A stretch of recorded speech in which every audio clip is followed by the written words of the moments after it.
We will start the regular press conference by Minister Hayashi. The floor is yours.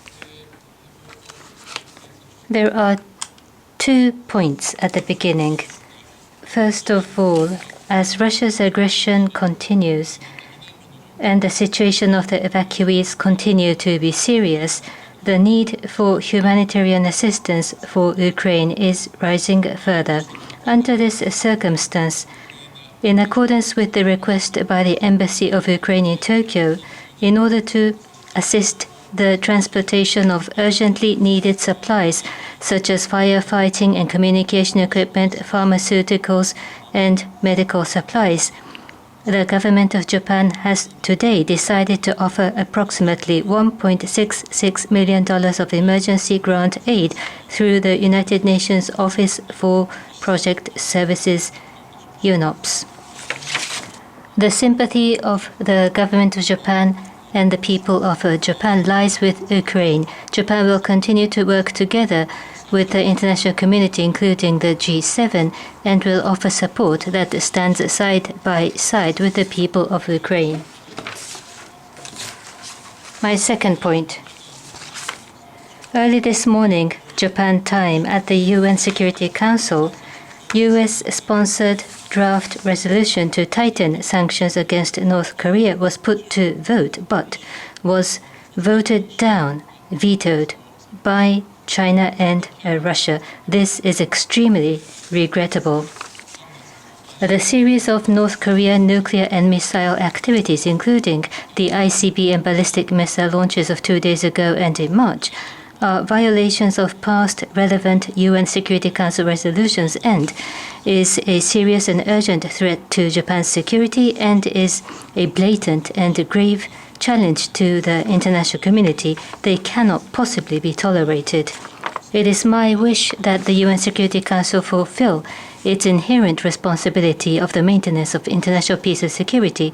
The government of Japan will continue to cooperate with the international community, including the United States, and will firmly demand North Korea to fulfill all obligations under the relevant UN Security Council resolutions, and will continue to do our utmost for the comprehensive resolutions of all our concerns, such as the abduction issue, nuclear and missile. Thank you.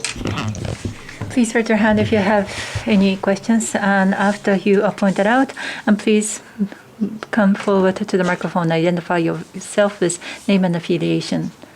Higuchi, Chugoku Shimbun, about G7 summit. Next year, it will be held in Hiroshima.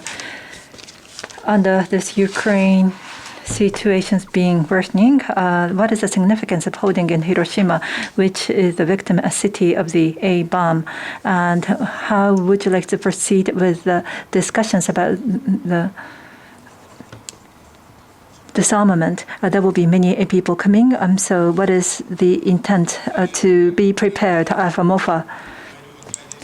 Now, as the aggressions of Ukraine, as well as the risk of the weapons of mass destruction, that there is the unprecedented crisis that the world is faced with, and no aggressions, nor the nuclear threat, nor the overturning of the international order cannot be tolerated.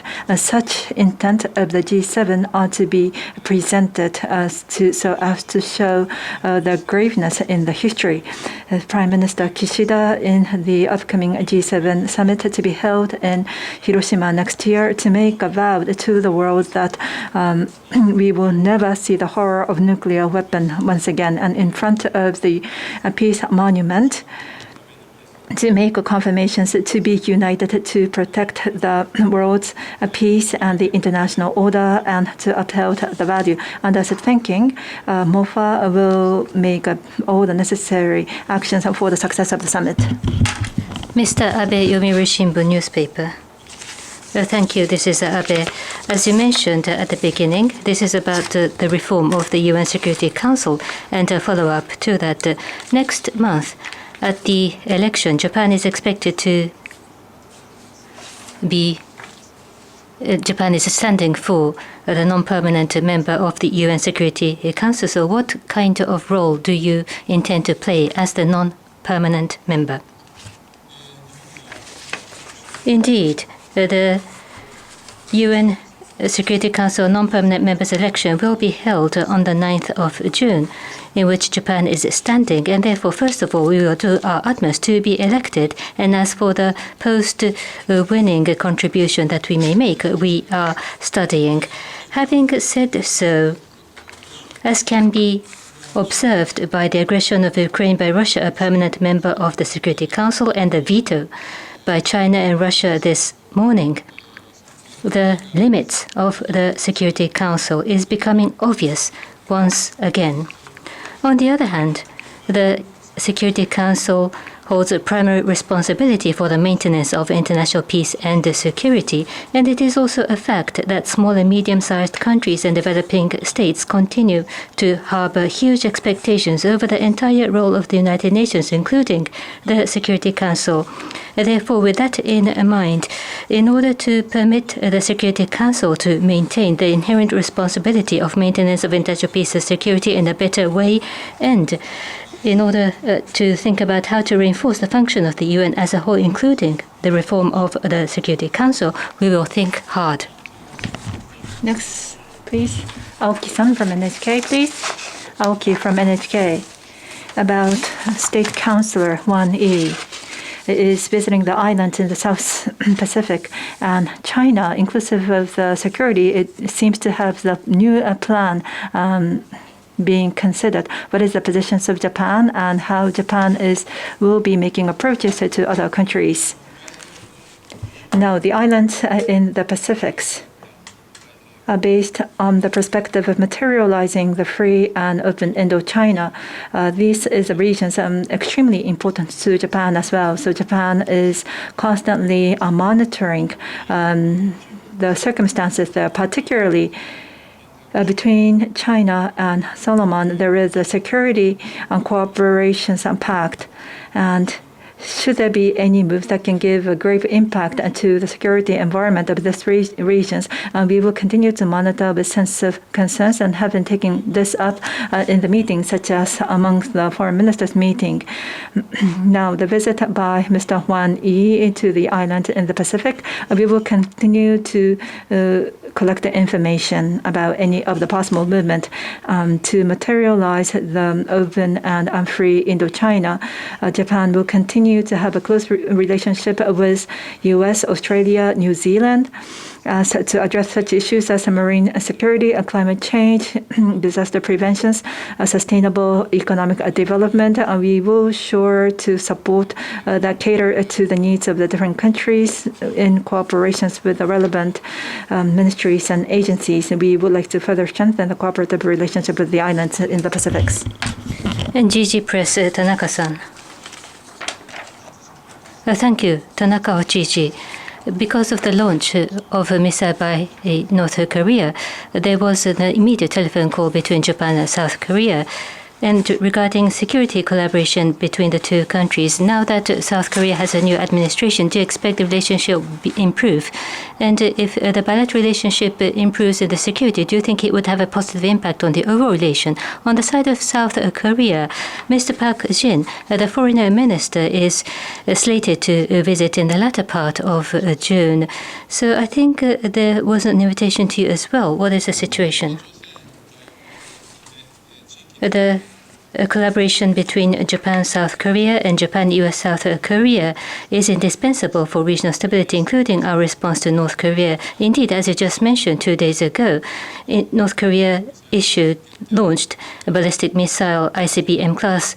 And therefore, I did talk on the phone with Mr. Park Jin, the foreign minister. We shared our grave concern about North Korea's nuclear missile activities. We also agreed that we will continue close collaboration between Japan, South Korea, Japan, the United States, and Japan, South Korea, and the United States.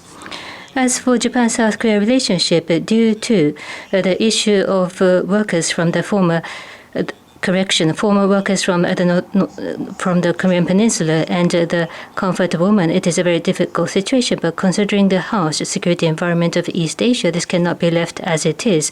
It is the basic fundamental to fulfill commitments between country and country. In order to return our bilateral relationship to a steady situation based on a consistent position, we will engage in close communication with the new administration, including President Yoon Suk-yeol and Minister Park. Regarding the possible visit to Japan by Minister Park Jin, I am aware of such media reports. However, nothing has been determined as yet. This will be the last question. Okada from Sankei Shimbun about Ukraine embassy and resumptions of the operation in Ukraine. And to the congressman willing to visit Japan, there was a difficulty issuing the visa, and there is the request to have a dialogue. At the same time, to securing the safety of the officials is very important. Please let us know of the status of the considerations of resumptions of the embassy. Now, as Russia is continuing aggressions in Ukraine and in May, Kyiv, and Libya, there has been the attack by the missile in the railway facilities in the different locations within Ukraine. As for the government of Japan, while we continue to collect the information about the local circumstances, at the same time, we will do our best to secure the safety of the Japanese people there, as well as to provide the information. Now, the countries have resumed some of the activities in Ukraine and in Kyiv. Therefore, we would like to maintain the close communications. And with regard to the resumptions of the embassy there, we will make a comprehensive decisions after taking into considerations of the circumstances there. Time has come, so we will end this press conference. Thank you.